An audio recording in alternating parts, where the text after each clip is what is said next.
എഴുന്നേക്കുന്നല്ലേ എഴുന്നേക്കാൻ.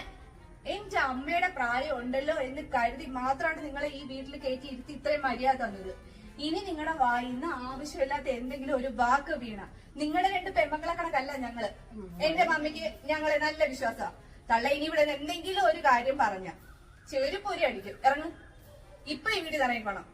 ഇറങ്ങുതൊള്ളേ ഞാൻ പോവാ. അല്ലേലും ഈ കാലത്ത് ആർക്കും നല്ലത് പറഞ്ഞാ പിടിക്കൂല. അത് കൊച്ചു പുഴും, ഇത് വലിയ പുഴും. തിളച്ച വെള്ളം ഒരു മോതൊഴിക്കും. ഇറങ്ങിപ്പോയില്ലെങ്കിൽ ഓരോരോ മാരണങ്ങള് രാവിലെ കയറി വരും.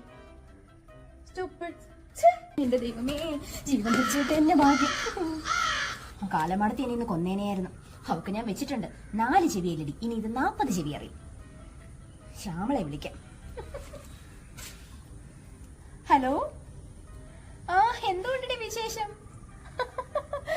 ഒന്നും പറയണ്ടടി. നമ്മുടെ ഈ നല്ല മനസ്സൊക്കെ ആർക്കും മനസ്സിലാവത്തില്ല. എന്റെ ദാസേട്ടനാന്ന് എപ്പോഴും പറയും, ഈ നല്ല മനസ്സ് നിനക്ക് എന്നും ഒരു ഉപദ്രവമാണെന്ന്. അതെനിക്ക് ഇന്ന് മനസ്സിലായി. നമ്മുടെ മോളിയില്ലേ എടി, എന്റെ വീടിനപ്പുറത്തുള്ള മോളി, അവിടെ 2 പെൺപിള്ളേരൊക്കെ ഉള്ള അത് തന്നെ. മോളിയാന്ന് 2 ദിവസമായിട്ട് വീട്ടിലില്ല. ഞാൻ നോക്കിയപ്പോഴത്തേക്കിനും ഒരു ബൈക്ക് അവിടെ ഇങ്ങനെ ഇരിക്കുന്നു. നമുക്കും പെൺമക്കളുള്ളതല്ലയോ, നമുക്കങ്ങ് ടെൻഷൻ ഇല്ലയോ? എന്റെ പിള്ളേരും ആ പിള്ളേരും എല്ലാം എനിക്ക് ഒരുപോലെ, എല്ലാ മക്കളുമാരും എനിക്ക് ഒരുപോലെ. ഞാനതുകൊണ്ട് ആ കൊച്ചിനോടൊന്ന് ചോദിച്ചു, മോളെ ആരാ വന്നേ? അപ്പൊ അത് പറഞ്ഞു, അതിന്റെ ആ ഇളയ കൊച്ചിന്റെ കമ്പൈൻ സ്റ്റഡിക്ക് എന്തോ ആരോ ഒരു ചെറുക്കൻ വന്നാന്ന് പറഞ്ഞു. ഞാൻ പറഞ്ഞു, നിനക്കറിയാവല്ലോ ശ്യാമളെ, ഇന്നത്തെ കാലം എന്തുവാന്ന്, ഇന്ന് എന്തെല്ലാം തരത്തിലുള്ളതൊക്കെയാ നടക്കുന്നത്. ഞാൻ അതിനെ പറഞ്ഞ് മനസ്സിലാക്കാൻ ശ്രമിച്ചതേ ഉള്ളൂ. അപ്പോഴത്തേക്കിന് അവൾ എന്റെ നേരെ അങ്ങ് തുടങ്ങിയില്ലയോ.